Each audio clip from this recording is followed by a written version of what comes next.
everyone, welcome to Sweet Tomato Vine Homestead. I'm Linda. Today I'm inside for just a moment. We're going to go outside later. I got some things I want to do outside. First, I want to give you an overview of the plants that I have inside. As I told you all in a previous video, we still have not gotten all of our plants planted outside yet because it is still cold outside. Right now it's about 60 degrees, but we have been having 40s, and so I'm not very comfortable about putting all of my plants outside. But as you can see, these plants are really ready to go outside. My peppers right here are ready. I've got my melons right over here. They are ready to go outside. This tomato plant is ready to go outside. I'm gonna go ahead and taste one of these today. I have not eaten one yet, but I'm going to go ahead and take one of these. These are the Tiny Tim tomatoes. I'm gonna go ahead and taste one of these. It looks very delicious. It is very delicious. I'm gonna eat those other two. I asked them if they wanted one. Everybody said they were mine, so I'm gonna eat those other two red ones. They are delicious. Just like I like it with that. Really, this has a real tomatoey taste. This is what you want to taste when you tasting a tomato. And see, I've been eating tomatoes out of the store for the last few months, and so this is my first tomato taste of this season. Y'all, this is delicious. Okay, you can see that the rosemary has gotten bigger. Y'all, look how big this rosemary is. We have been looking at this rosemary. It was so tiny. And it might seem like it's small, but y'all, I'm very excited about this rosemary because rosemary has been something that I have not been able to. I have successfully grown rosemary, but I have not grown it in as many plants as I have this season. So I'm very excited about my rosemary plants. I'm also very excited about the rest of my plants. These some more melons. These are the tomatoes that I had in intensive care, and you all can see that a lot of these tomatoes are looking very good and healthy. We still got some that don't look that great, but overall they are looking much better. These are some of the other tomato plants that I had earlier from my first set of tomato plants that I planted out. These are some more of my pepper plants that are just getting larger. But y'all, let me show you the peppers I planted last week. Well, as a matter of fact, 5 days ago. These are the Sugar Rush Peach and the Serrano peppers that I planted. And I dropped these seeds 5 days ago, and these peppers have germinated. So I'm very happy about that. And also, while I'm over here, I want to show you this tray that does not look like much because it is loaded with algae. And the reason that it is because I did not put any vermiculite on this because this is my lavender tray. And the lavender need light to germinate. So what I've been doing for my things that need light to germinate, I have not been putting the vermiculite on top. And so that has helped, I think, to germinate some of these plants by them not having anything on top. They need that light. They need to be right on top of the soil, and that's what I did. I broadcast them on top of the soil. This thing right here looks a little weird. I'm not sure if this is lavender, but it could be because I planted 2 different varieties of lavender in here, but I just never seen a wide leaf like this on lavender. So seeds a lot of times get misplaced, but I do know that the rest of these plants are lavender plants, and I have them sitting on the heat mat also. And so this is what my lavender plants are looking like, and there are some there's some more right here, and there is a real tiny one that has popped up right there.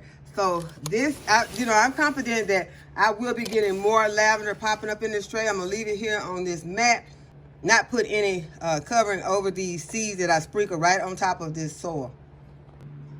Okay, right here are my ground cherry plants and my goji berry and huckleberries, and got New Hanover ground cherries and some Aunt Molly ground cherries and some pineapple ground cherries. And so, and also I planted in my previous video, I planted some astragalus. I also planted some astragalus in here with my ground cherries and my goji berries. And so I do see that I have one right here. That's an astragalus plant. And I got somewhat of an astragalus plant right here. It's looking kind of mangled, but I'm going to see if I can get it out, find the roots, and up pot those so that I can go ahead and have some astragalus. But I'm happy about the way that these plants are looking. And I'm also very happy about the way that the elderberry plants are looking. These are the elderberry cuttings that were sent to me by Diva Jones, and they look amazing. So I will be planting these out in the garden real soon.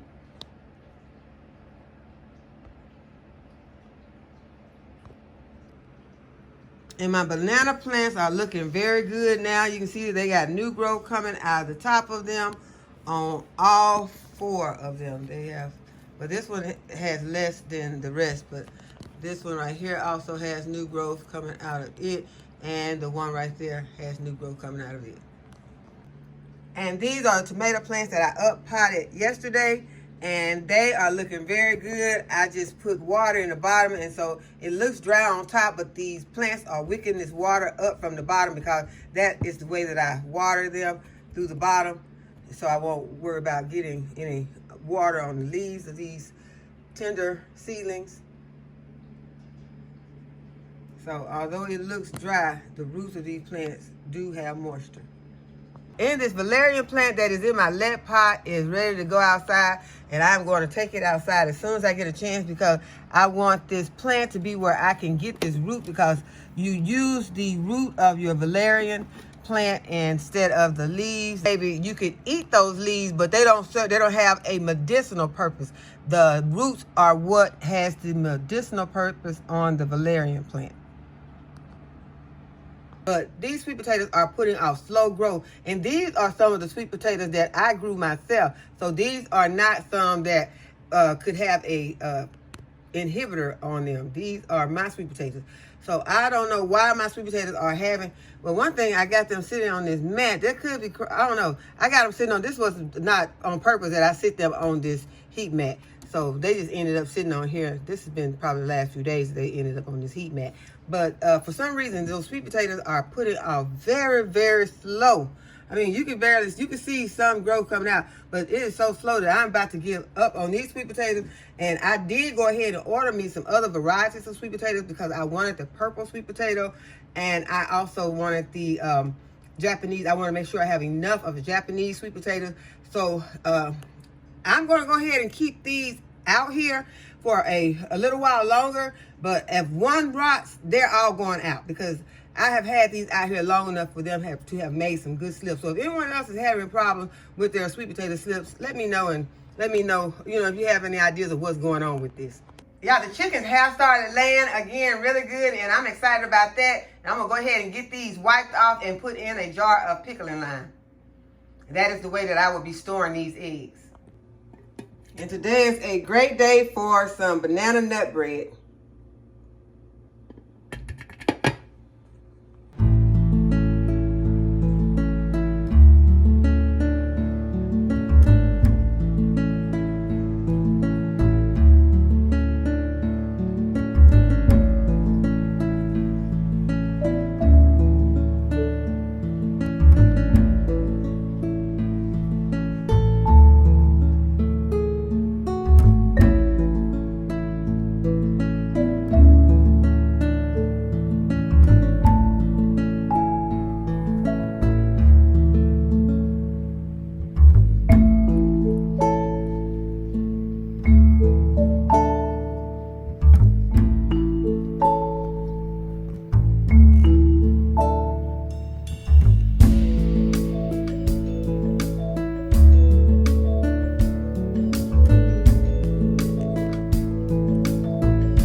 I am back inside and I'm about to plant some Echinacea. I planted some Echinacea earlier in the season and I got 2 Echinacea plants. I am not satisfied with just 2 Echinacea plants. I want to have a tray of Echinacea to germinate for me. So I am going to restart these seeds and I am excited to do them because Echinacea is a herb. So the herb of the day is Echinacea. Go ahead and do your research on it so that you can see the benefits of Echinacea. And I am going to go ahead and I am going to start at least 40 plants. I have a 40 cell tray and I am going to plant these seeds in this cell tray. So let's go ahead and get started.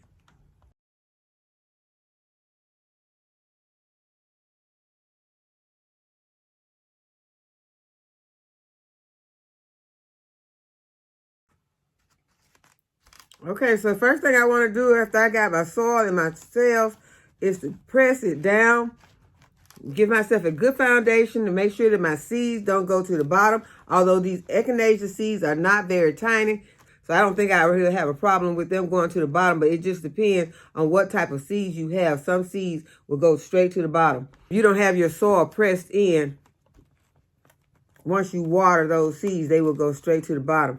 But I will be bottom watering, so that will also eliminate that problem. Now, I already have placed some water in the bottom of this tray, and so I can feel this soil moistening.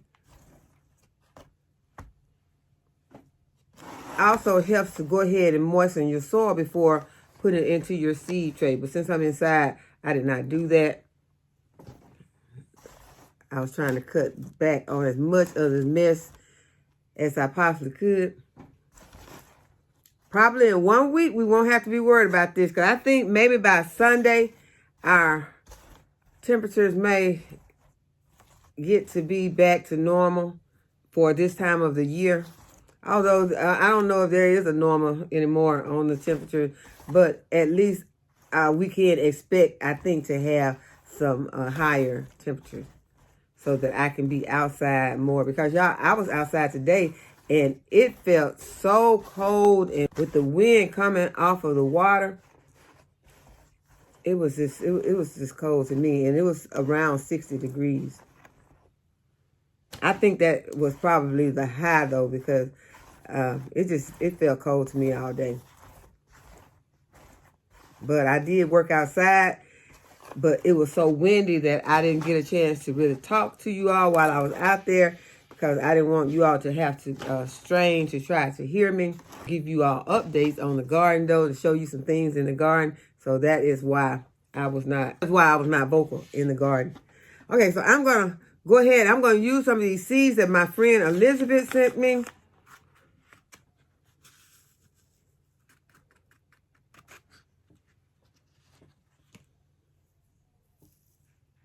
And I'm just going to, as I told you, I'm going to put these seeds on the top of the soil.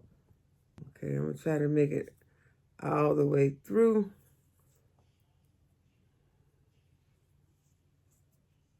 It looks like I have just enough seeds. I was out in the garden today and I noticed that I have a whole container of goji berry. As I told you all at the end of last season, that those goji berries do multiply, but I went ahead and I replanted them because I wanted to make sure that I had some, because as they are medicinal also.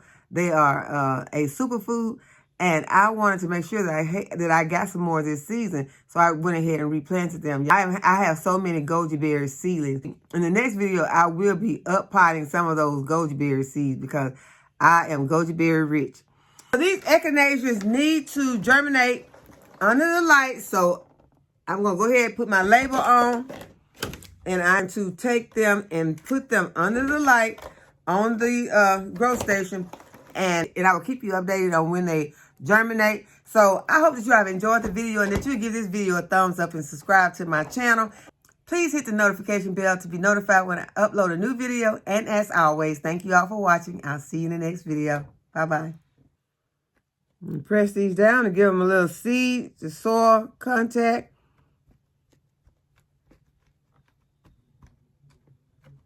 All right, so they're ready to go on the grow station.